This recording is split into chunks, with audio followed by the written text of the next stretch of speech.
It's always very interesting to see a band come back after a hiatus or long break. And when done right, it can be truly awesome. And today's band definitely fits that description because I got to speak with both Beau and Jared from the band Blessthefall on their big comeback tour for their new record, Gallows, that's out now on Rise Records. We had such a cool conversation. I'm really glad I got to sit with the two of them over a video call while they were out on tour, sitting in a coffee shop, which was very fun and very chaotic, as you will all see and hear for those of you tuning in. We talked about so many cool things in regards to this new album, Gallows, and the way they recorded this, and the different kind of mentality that they went into this with, and how they really found inspiration and intensity within these vocals from many different directions. They were both very insightful, and they were both such well-rounded people, genuinely. And I had such a great time speaking with them. They're some of the few out there that I've never really met in person before or spoken with, so I really didn't know what to expect. And I was really, really excited that we all got along so well. You'll see the kind of energy that we had here in this episode of the Behind the Screams podcast, and I'm really happy to be able to show that to you all here now. And really, I think this band, Blessthefall, does a great job, especially after this long a career, of demonstrating what being a truly great band is. And it sets a very good example for the rest of us out here that want to be doing these things and that are actively out here doing it. And that being said, I'll bring you into the madness now of the coffee shop conversation with both Beau and Jared.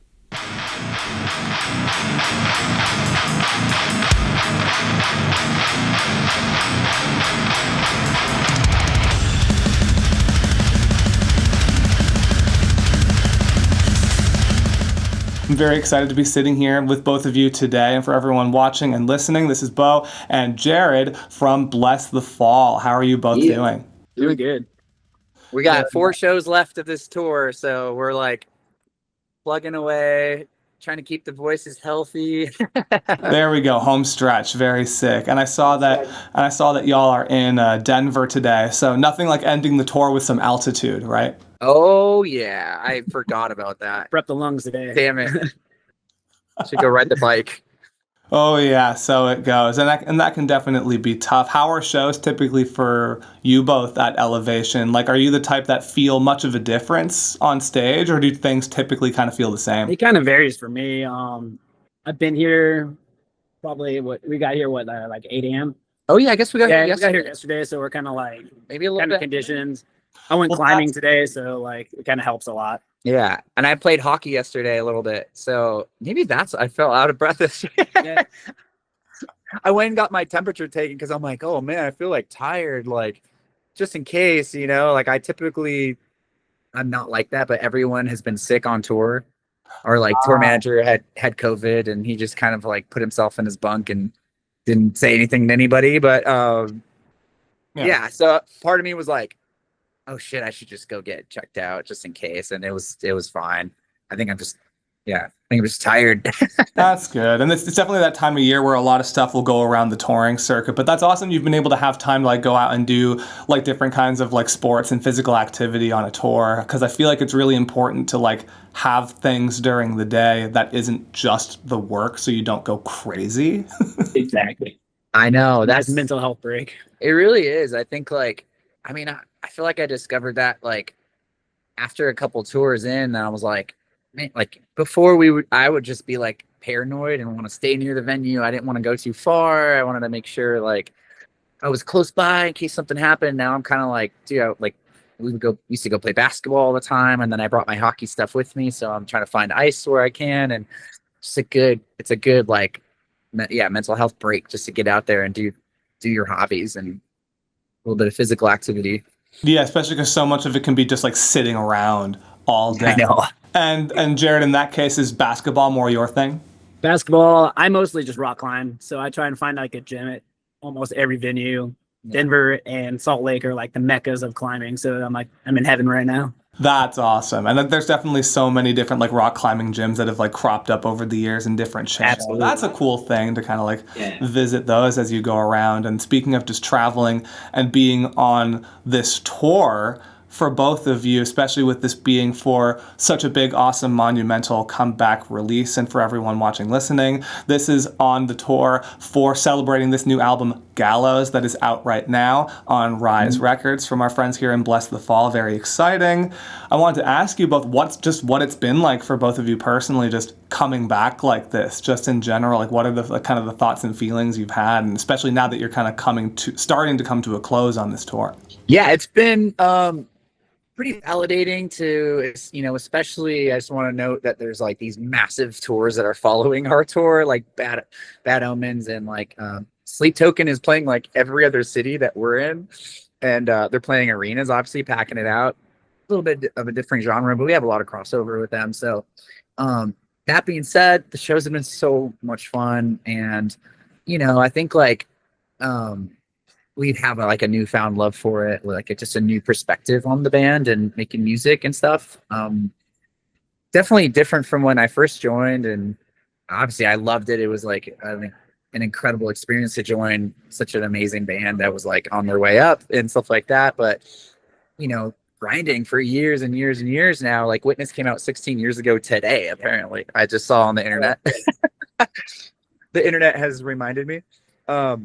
Which is crazy. So 16 years on the road, and, it's cool to just sort of reset. We had our time away, and to miss it, to like really miss doing it, and, approach it with a different mindset of like, this is our second chance at doing this and see where it goes. And, but yeah, it's been super fun. And, we all just know each other so well, and we know what buttons to push, and we're all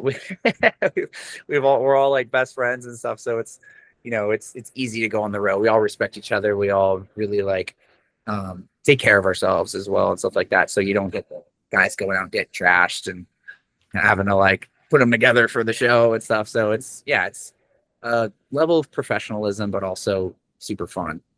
That's awesome, especially like kind of coming at it like this a second time, where I can imagine it's the thing where all the things you want out of it. You all know each other so well, but you can probably think of like, what are the things where it's like, okay, we want to do these things better or leave these aspects behind and like make this like an enhanced version of what we were before. And that kind of leads me into a little bit here about the album in terms of what we're celebrating here, what you guys have been playing on the road. How has it been seeing all of like the in-person reception to all these new songs? It's really cool. Like, we're playing Mallcore, Drag Me Under, and Wake the Dead, and like it's just really, really awesome to see the fans like responding so like well to all the new stuff.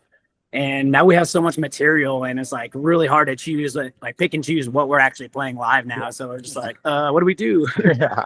They're like, why aren't you playing this song? Why aren't you playing this song? We're like, well, you never know. Like when you put out a new record, and when you go see your favorite band, you're like, play all the old songs that I love, but like it seems to be a really great mix of like people, loving that we're playing some super old tracks, but also like, why aren't you playing more new stuff? And we're like, oh, okay, well, you like it. Okay, that's good. So yeah, it's a great problem to have for sure. And a lot of what I've noticed, a lot of fans are seeing us for our first time, but they've liked our band for so long. Like a couple guys, like they showed up with like old t-shirts, and they're like, I've been around since Witness or Awakening, and it's my first time seeing you play. I'm just like, what? Like, where have you been? And you just realize like life happens, and sometimes people don't have, things just don't work out, and you don't have the funds, or timing doesn't work out. And then, 15 years goes by, and now you're like, wait, I'm a responsible adult, and I have a full-time job, and I can pay for these things. So it's a lot of that, of like people watching us for the first time who have been fans for years. So, and they're buying VIP, and they're like, this is the first time, I saw you, so I had to get VIP to meet you. And, so it's really cool to see that those people are still out there. Like, I feel like our band's pretty special in that, like, I feel like we could sort of just tour forever based on just the fan base that we have now. And there'll always be like a certain amount of people that will come out to watch us play, I think. As long as our music doesn't suck. That's the goal. Yeah, that's the goal. Don't suck. And that's a good rule of thumb to have. Yes. Yep. Start there. And that in mind, that's awesome that people are having the kind of time that they are, and so many people are coming out of the woodwork that have known you for a while too, especially with you guys like starting to like celebrate some of these more historic kind of landmarks like you are today, which congrats on that, by the way. And speaking of some of the history stuff, as soon as I knew we were going to be doing this together, I knew I had to ask because I saw the video for this come out and I heard a little bit about it from him before it went public, and just this music video for what you guys did with Mallcore, which awesome song, but just the involvement of Craig Mabbitt and the whole scene of that very awesome skit there. How did that all come? Oh, his little like that was so good. That was Elliot's idea. Elliot is our social media content fairy guru. So he's like always thinking of like funny shit to do, and we're always sending each other videos and like we should do this, and like Jared will be like we should do this, and then Elliot gets his camera out and goes okay, let's go everyone, we're gonna film this.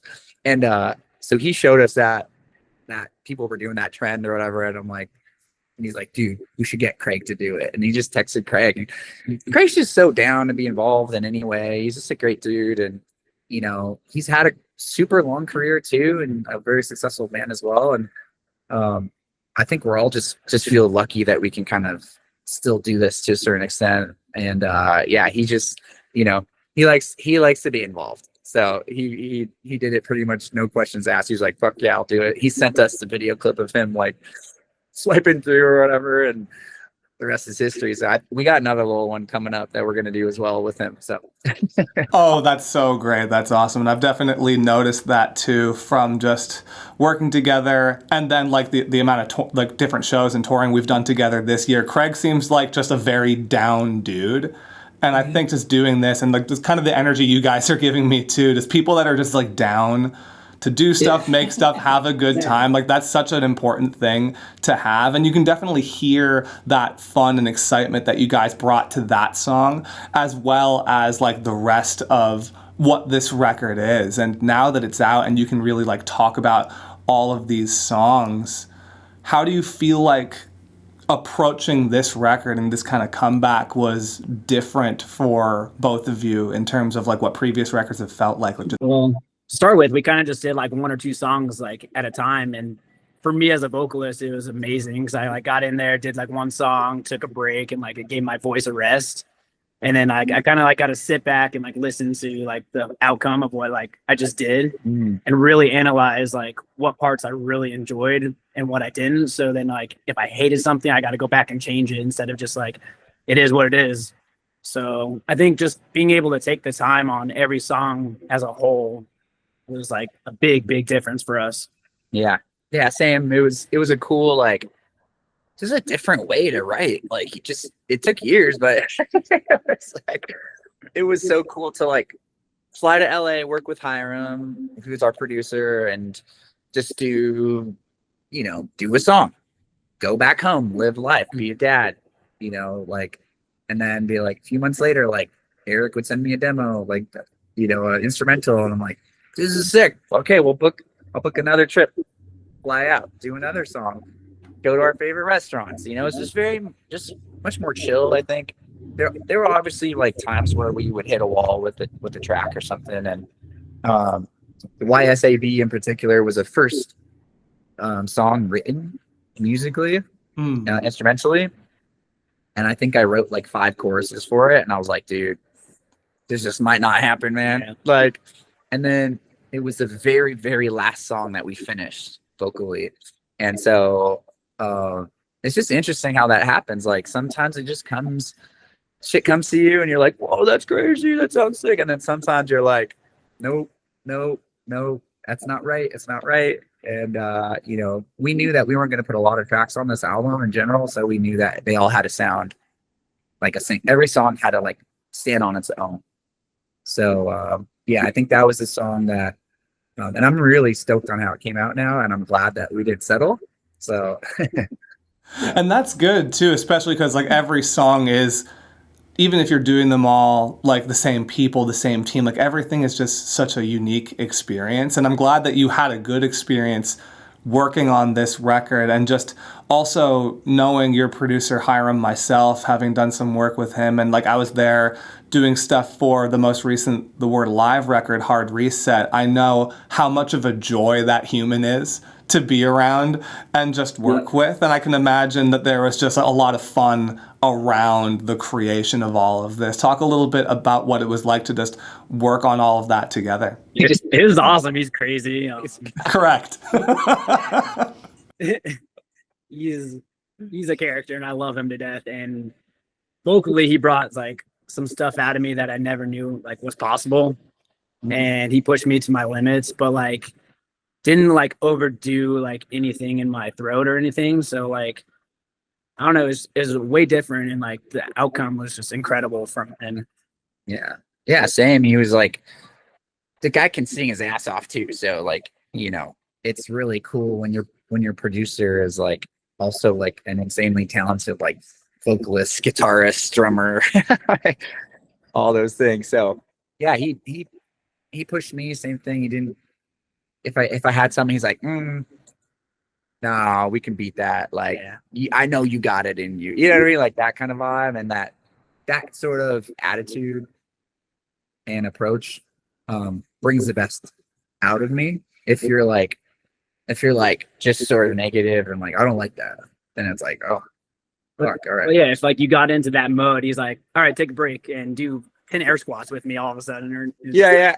He just breaks up that whole like Let's go monotony walk kind of thing. Yeah. We would go for walks all the time. He's like, take his dog out. We go to the corner store, get a drink, make jokes, come back with like a fresh mind, and you know, you have a whole new perspective on things. So it was an awesome experience, and you know, he's super talented. We're honestly really lucky that we found him, because I don't know that we would have had the same experience with anybody else. It just had to be him.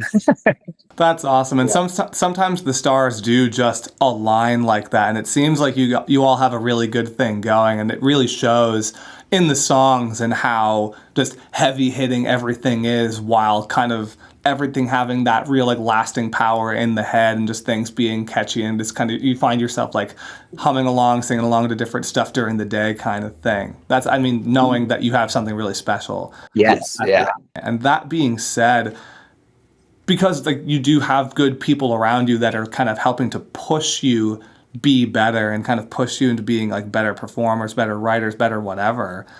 When it comes to the vocal front of things, with what you both brought to the table on this record compared to previous ones, and Jared, I'll start with you, I guess.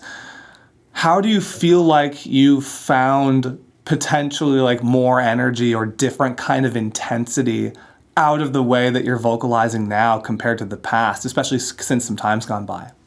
Just the way like he writes, his patterns, like his ideas, just like are stuff that I'm not like used to writing.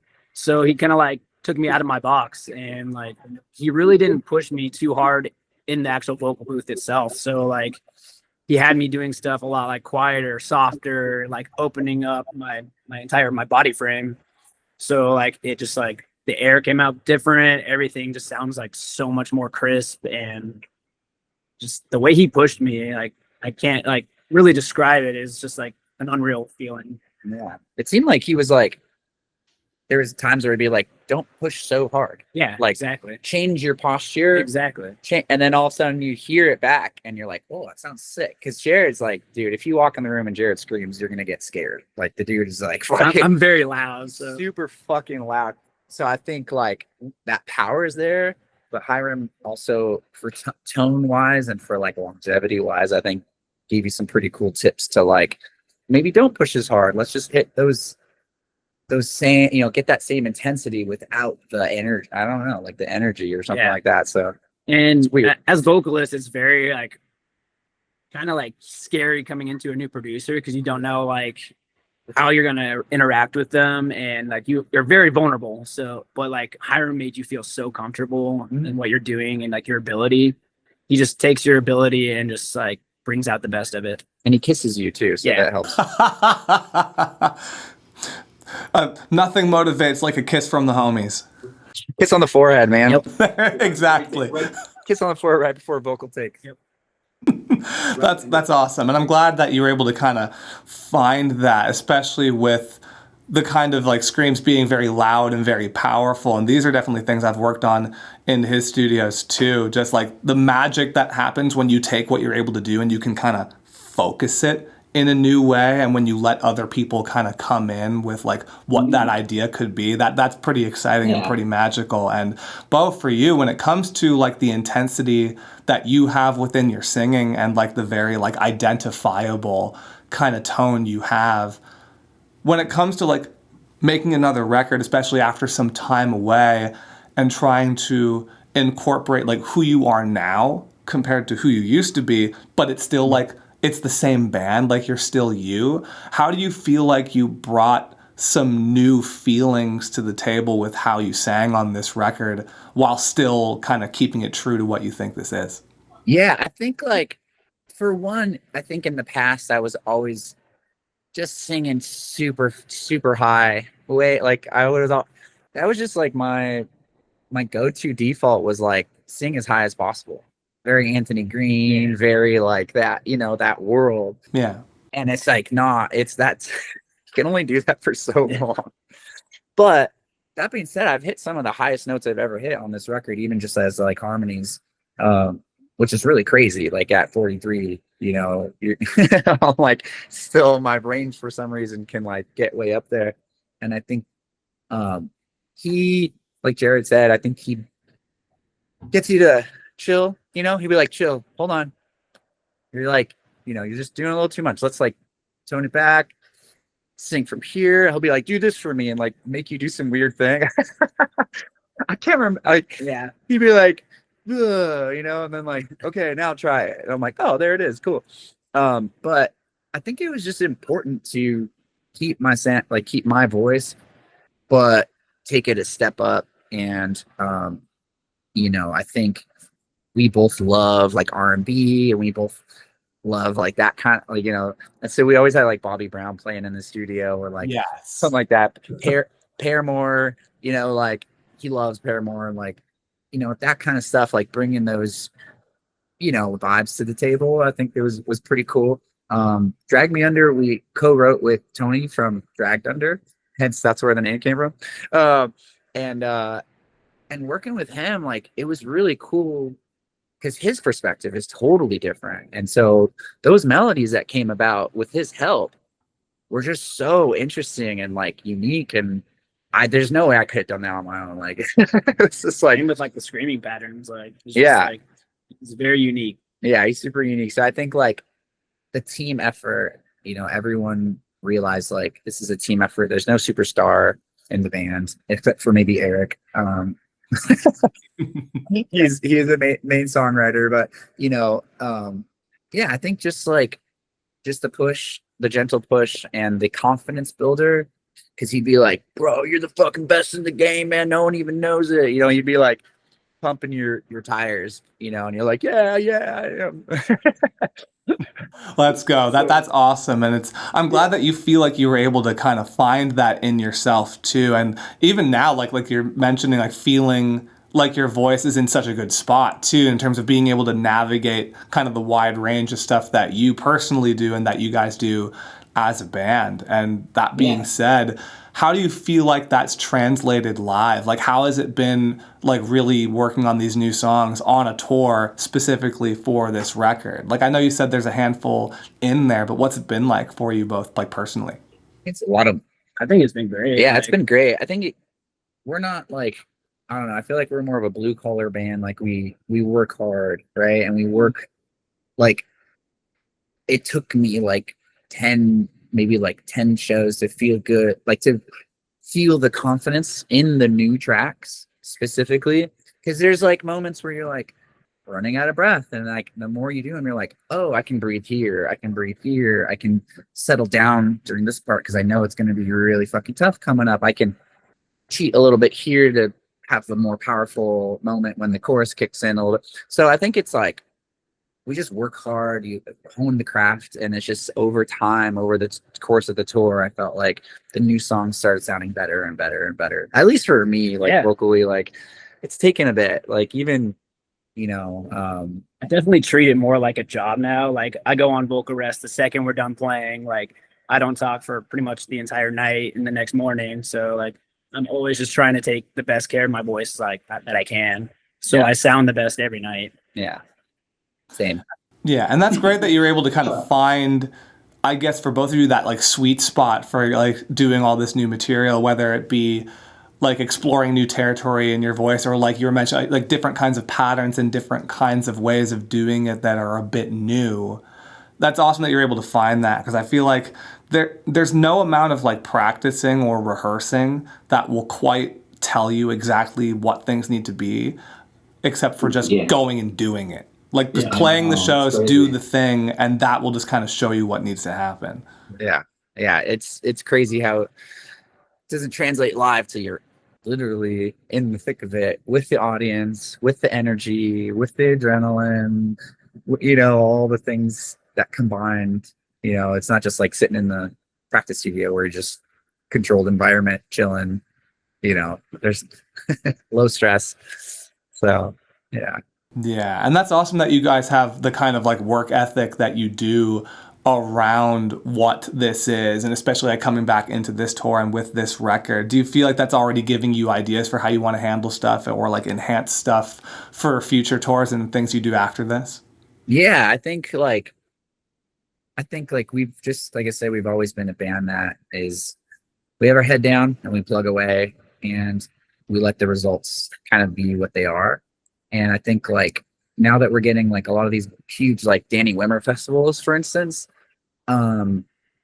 we realize there's like a certain level of professionalism you have to have when you're playing in front of like 50,000 people. And they've talked about, putting us on different size stages, things like that, whatever, like, I don't know, fingers crossed, but we just want to make sure we're ready for those, if that opportunity comes up, that we're like, not just throwing it to the wolves and all of a sudden they're like, oh shit. Like, I mean, they gave us like Incarceration. We opened up the main stage. That was our first taste of a Danny Wimmer Fest. And the level of it, even as like we were like the second band on the stage. Crazy.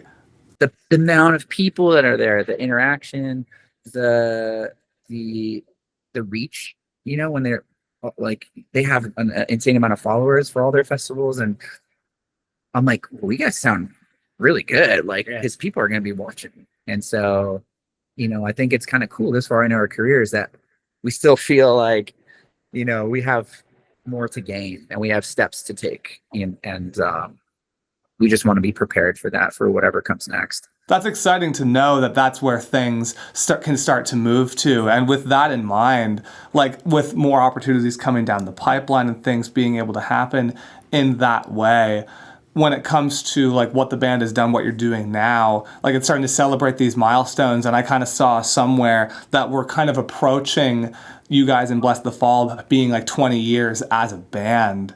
I can imagine that starts to get you thinking about like how to really like bring your all to the table. Does that start to kind of get you thinking about things in that regard? Absolutely. Like we've been a band for like you said, 20 years. And personally, I think this is the best our band has ever sounded live. And I think there's just only so much more potential like for us to grow as a band. Like I think we can keep going. Yeah. There's no ceiling. There's no ceiling. We could blow up on TikTok tomorrow.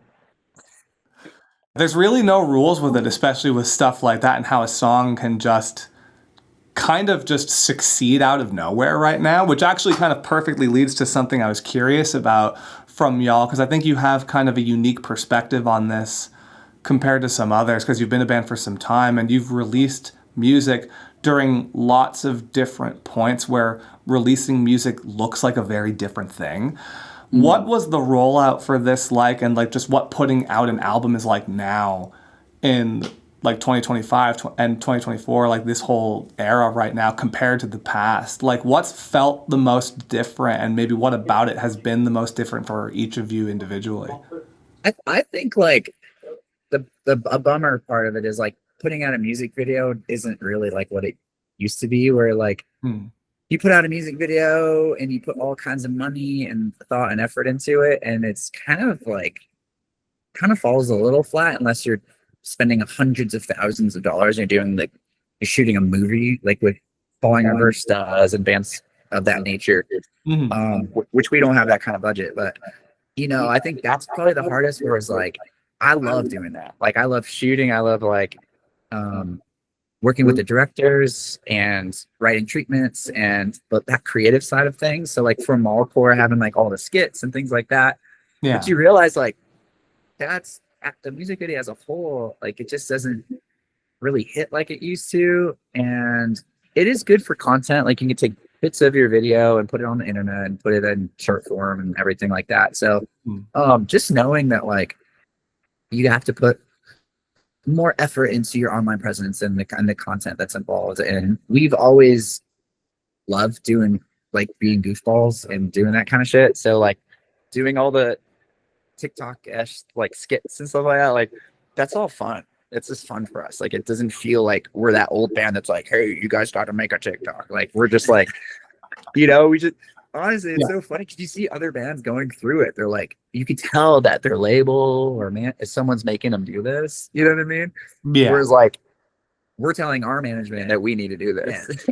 We've always been a band that's really good at adapting to like what's like coming up and stuff. And like we obviously keep our original like sound and like authenticity, but then like we like adapt to like the TikTok and the Instagram stuff. And yeah, it's just fun. Yeah, it's just fun. And you don't really want to take yourself too seriously. And I think like we built that sort of fan base and that following of people that understand that about us. They're like, that's what they love about us, that we're not walking around like driving like limos to the show and like being unapproachable and unattainable. You know, we're like very much like you can reach out, you can say hi to us on the street.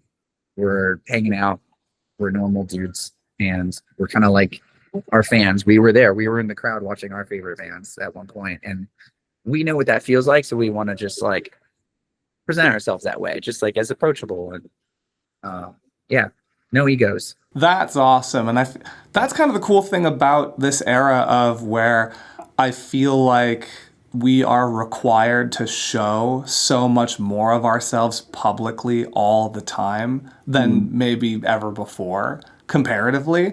But if you're the kind of person that like you don't really like feel like you have to hide anything and you can just let yourself be yourself and be approachable and be fun and like not feel like you have to hide from being silly with it, which that's awesome that you guys just kind of let yourselves go like full on with that. That can really do so much because we've all been there and we've all been that person in the crowd. And just for those people that do end up, and for anyone watching this or listening, that anyone that has ever had that like slight inkling of like wanting to be a musician or wanting to be in a band, I know a big part of it was for me being at a show, looking at people and then learning, oh, that's someone just like me on stage, which means there's nothing stopping me from doing that. Totally. Yeah. And you two both can help promote that forward too. And I'm sure that means a lot to all the people in your audience, like that kind of transparency and that feeling of being so open with it. And that being said, now that you're both back on tour, before we kind of wrap up here for today, I'll ask both of you here, do you have a favorite aspect of touring? Like apart from just like the being on stage? I think it's just the camaraderie and just the hangs and going to get coffee with the boys and watching sports and that whole, it's just a hang.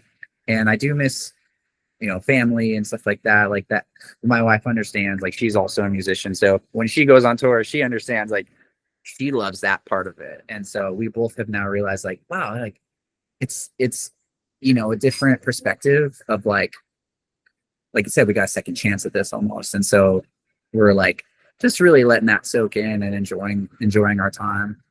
So just making new friends, like new bands that we tour with all the time, like Colorblind, Dark Divine. We've never toured with them before, but like really, really awesome people. The tour package alone is just amazing. So it's good to have that. Being with Miss May I, we took them out when they were little babies. So it's like kind of cool to see them grow and still keep grinding, and they sound amazing live, and they've worked on their craft, and it's kind of cool to see that. It's like, damn, you guys like got better. That's great.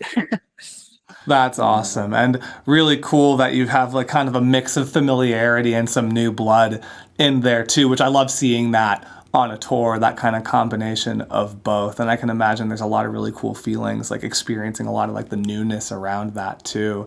But that in mind, since some time went by between you guys being more active and kind of coming back now, do either of you have like that favorite spot you like to go to when you're on tour, like in a different city?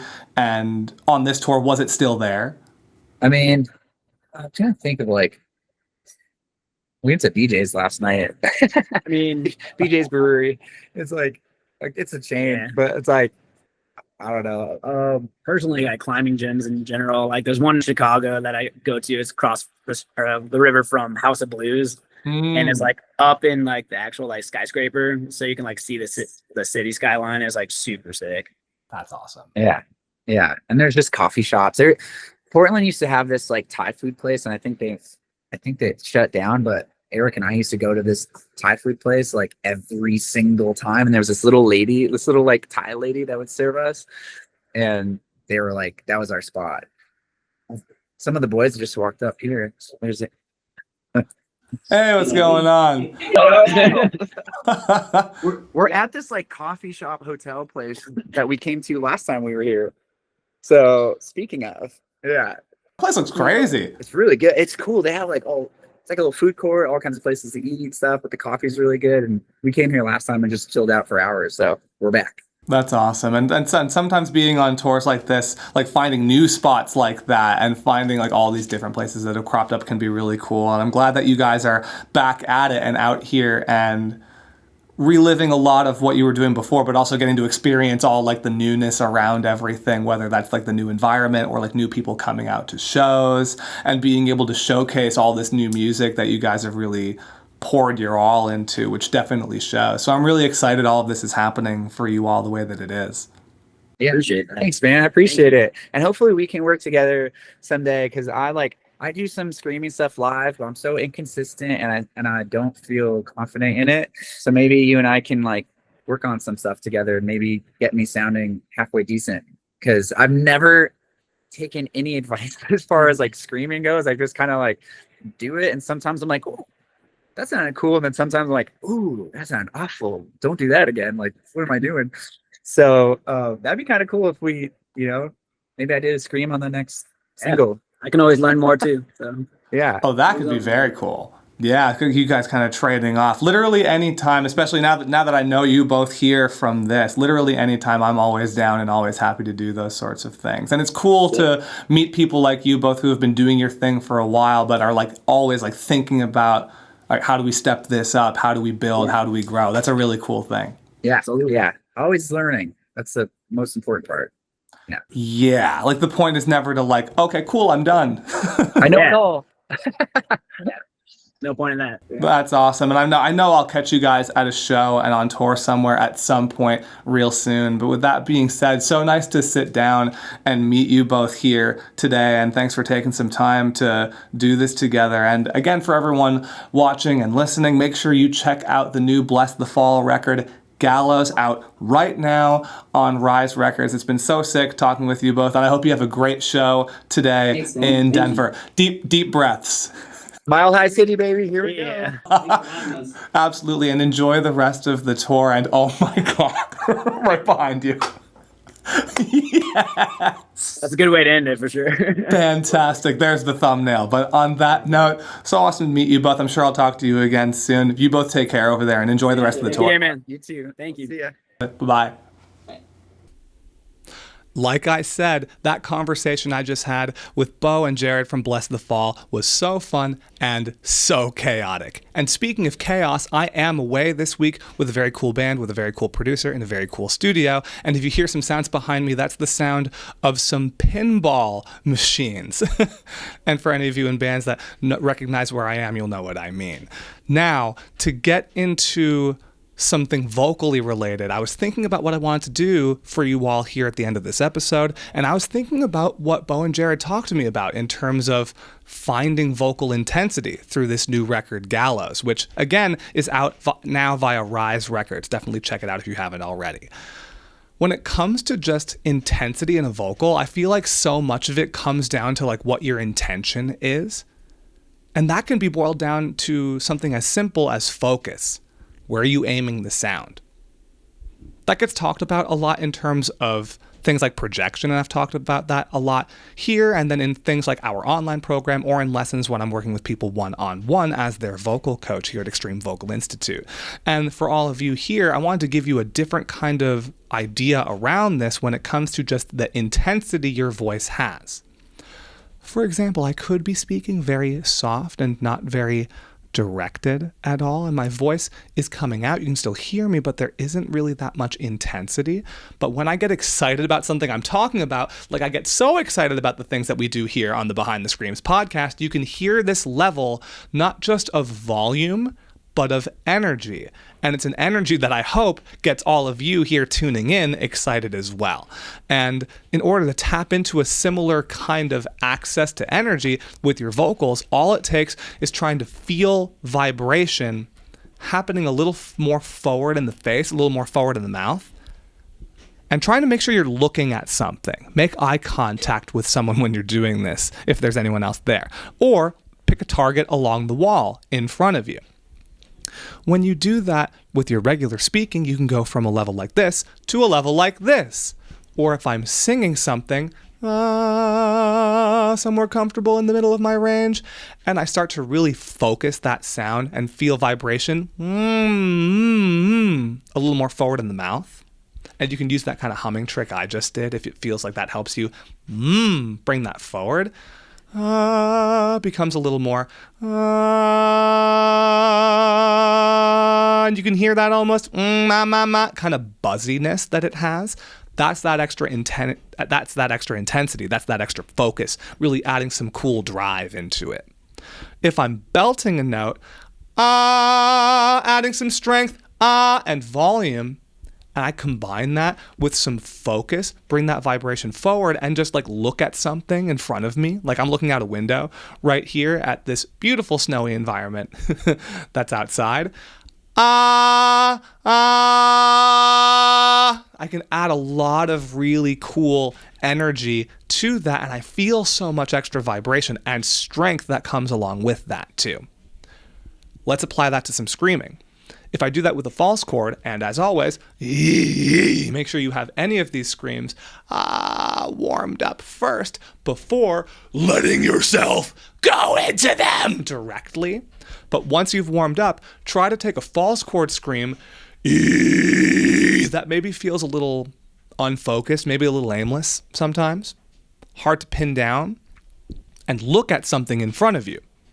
If you have some distance, like I'm looking at a lot of trees that go on seemingly forever out this window, and if I just aim straight into the woods or like at the wall, if you're just looking at a wall, I already feel more focus. Let yourself notice more vibration happening in the front of your face and really hold on to that feeling. See if you can increase it. Really lean in and you'll find a lot of extra intensity to the sound. Same with a fry scream. And for those of you fry screamers out there that have been finding difficulty getting intensity in that sound, because comparatively, like the source of it is a lot smaller and it is a little more complicated, you can uncomplicate it with an exercise like this and just letting that focus come from a different type of intention. Look at something. Pick something to look at. Feel that vibration move a little further forward. And you can even take the beginnings of that fry sound and find a little more strength within it because of that, more intensity. And when you do project that sound into the final product, that's when you can then feel that vibration in the same way that we do our voice. And then look at something to then focus that even more and get a ton of intensity out of that. And I recommend anyone out there that's always looking for that intensity in your extreme vocals, whether that's screaming or singing, false chord screaming or fry screaming, whether it's recording or performing on tour, this is something that is definitely going to do the trick. And thank you all so much for tuning in to today's episode of the Behind the Screams podcast. My name is David, and I'm so happy to be able to bring you these episodes and give you some really valuable insight and really cool conversations with people in a way that I do truly feel is very different from everywhere else. And I'm so honored and so thankful to have been able to sit with Blessthefall on this incredible comeback that they've been on recently. Make sure you check out those new songs, see them on tour the next time they go through your area. Definitely make sure you're subscribed to the Behind the Screams podcast, wherever it is you're tuning in or watching, and keep screaming responsibly, everyone. See you on the next one.